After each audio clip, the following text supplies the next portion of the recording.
Welcome students. In this video I am going to cover chapter number 6, Weathering the Storm in Ersma. Summary of this chapter students into English as well as into Hindi. Prashant's visit to Ersma and coming of storm. प्रशांत एर्समा जाता है और वहाँ उसका सामना तूफान से होता है. प्रशांत went to his friend's house in Ersma on 27 October 1999. प्रशांत अपने मित्र के घर एर्समा में रहने के लिए 27 अक्टूबर 1999 को जाता है. It was 7 years after his mother's death. उसकी माँ की मृत्यु के बाद लगभग 7 साल बाद वह अपने मित्र के घर गया हुआ है. In the evening there came a super storm. और शाम को बहुत भयंकर स्टॉर्म आता है, तूफान आता है. Heavy and continuous rain filled the darkness. Heavy और लगातार बारिश ने चारों तरफ डार्कनेस को स्प्रेड कर दिया, फैला दिया. ट्रीज वर अपरूटेड. वृक्ष उखड़ गए थे हवा के प्रभाव से. The waters entered his friends house. और पानी उसके मित्र के घर में प्रवेश कर गया था. The speed of the wind was 350 kilometre per hour. हवा की गति 350 किलोमीटर पर आवर था. Scene of destruction. Everything was destroyed. सब कुछ बर्बाद हो चुका था. The scene of destruction was horrible. और वह बर्बादी का दृश्य बड़ा ही दुखदायी था. Prashant and his friends family had taken refuge on the roof. Prashant और प्रशांत के मित्र के परिवार के सदस्य छत पर आश्रय लिए हुए थे, शरण लिए हुए थे. Prashant could not forget the horrible scene that he saw. उस छत पर से प्रशांत ने जो हॉरिबल सीन देखा हुआ था वो उसे कभी भूल नहीं सकता. He was greatly shocked to see a huge sheet of water all over. जब उसने छत पर से देखा चारों तरफ बस पानी ही पानी उसे दिखाई दे रहा था. It covered everything as far as the eye could see. और जहाँ तक उसकी आंख देख सकती थी उसने पाया कि हर जगह बस पानी ही पानी था. हाउसेस वर ब्रोकन. घर टूट चुके थे. Dead animals and human bodies floated everywhere. मरे हुए जानवर और इंसानों के शव इधर उधर पानी में तैर रहे थे. Huge trees had fallen. बड़े बड़े वृक्ष हवा और बारिश के प्रकोप को झेल नहीं सके और वो अपरूटेड हो चुके थे, टूट चुके थे, गिर चुके थे. 2 coconut trees had fallen on the house of Prashant friend. अब इसे सौभाग्य कहिए या दुर्भाग्य कहिए, 2 कोकोनट का वृक्ष प्रशांत के मित्र के घर पर भी गिरा हुआ था. It tender coconut kept them alive for several days.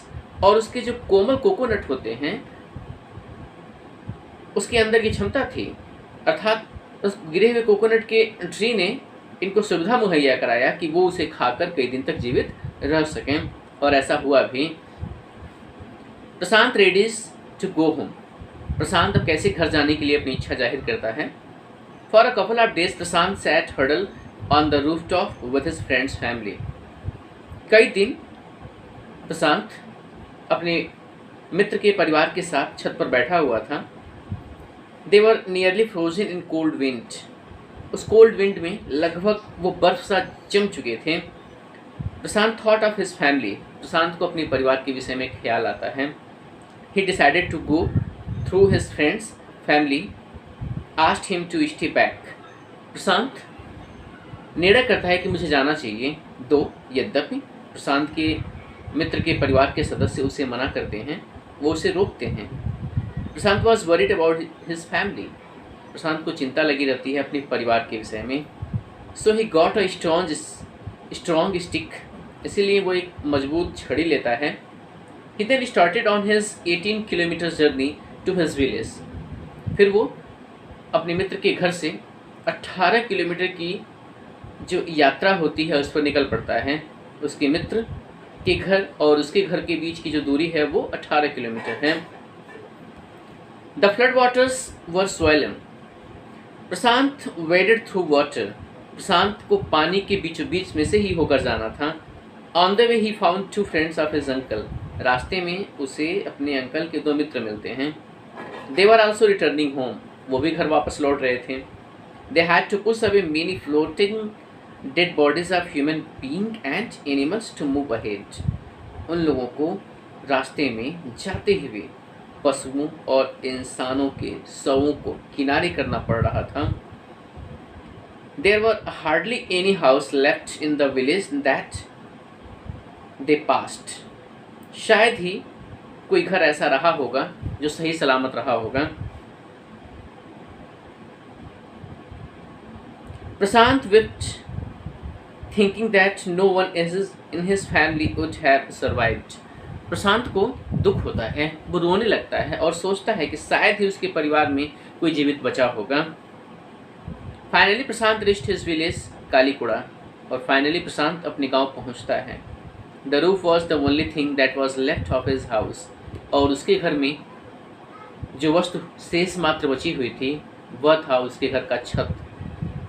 So he went to the Red Cross shelter to look for his family there. इसीलिए वो रेड क्रॉस शेल्टर पर जाता है ये देखने के लिए कि क्या उसके परिवार के सदस्य जीवित हैं। He saw his maternal grandmother there. वह वहाँ अपनी मैटरनल ग्रैंड मदर को देखता है। It was a miracle for them to see Prashant alive. और वो लोग भी जब प्रशांत को देखते हैं तो उन्हें ये एक जादू के समान प्रतीत होता है कि प्रशांत जीवित बचा हुआ है। They had thought Prashant to be dead. उन लोगों ने ये सोच रखा था कि शायद प्रशांत की मृत्यु हो चुकी है। प्रशांत फैमिली वॉज देयर। और सौभाग्य से प्रशांत की फैमिली वहाँ जीवित थी उस रेड क्रॉस शेल्टर में। All the houses in the village had been washed away. उस गांव के सारे घर बर्बाद हो चुके थे पानी की तेज धारा में। Prashant organised a group of youths of his village. Prashant अपने गांव के युवा लड़कों को ऑर्गेनाइज करता है, इकट्ठा करता है। He pressurised the merchant to give them some rice. उसने गांव के व्यापारियों के ऊपर दबाव भी डाला कि आप हमें कुछ चावल दीजिए। They made a fire and cooked the rice. उन लोगों ने उसे भोजन पकाया।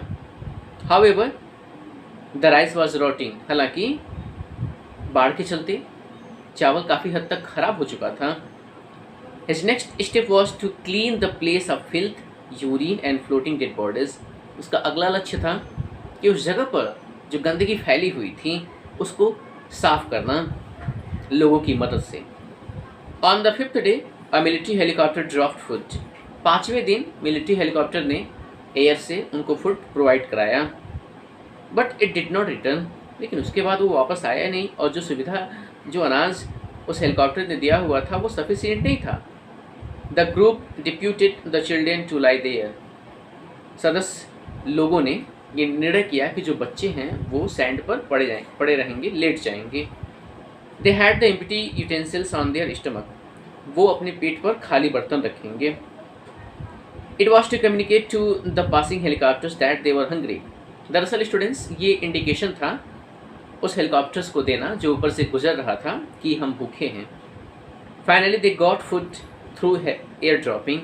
और फाइनली उनको भोजन मिलता है हेलीकॉप्टर के माध्यम से। जो हेलीकॉप्टर ऊपर से गुजरता है, जब नीचे वो उसके पायलट देखते होंगे कि कैसे बच्चे लेटे हुए हैं और उनके पेट पर खाली बर्तन हैं, तो उन्हें ये अंदाज़ा लग जाता होगा कि बच्चे भूखे हैं और इन्हें भोजन की ज़रूरत है जो समूह यहाँ पर है। Prashant bought the orphaned children and made a shelter for them। प्रशांत बच्चों को ब्रॉड करता है, लेके आता है जो ऑर्फन चिल्ड्रन होते हैं और उनके लिए शेल्टर बनाता है।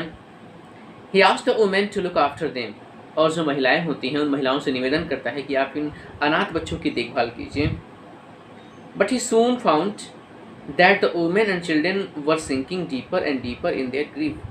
लेकिन जल्दी उसने पाया कि जो महिलाएं हैं जो अपने बच्चों को खो चुकी हैं, अपने पतियों को खो चुकी हैं, और जो बच्चे हैं वो अपनी माताओं को खो चुके हैं, पिता को खो चुके हैं, सब उदास हैं। He made them join the Food for Work programme. उसने फूड फॉर वर्क प्रोग्राम को ऑर्गेनाइज किया वहाँ पर। It was started by a non government organisation. और ये नॉन गवर्नमेंट ऑर्गेनाइजेशन के द्वारा ऑर्गेनाइज किया गया था। He engaged other volunteers to help keep widows to start their lives। और उसने अन्य वॉलंटियर्स को भी ऑर्गेनाइज किया कि आप भी जो है इसमें आइए और जो महिलाएं हैं, जो विधवा महिलाएं हैं, आप उनकी मदद कीजिए।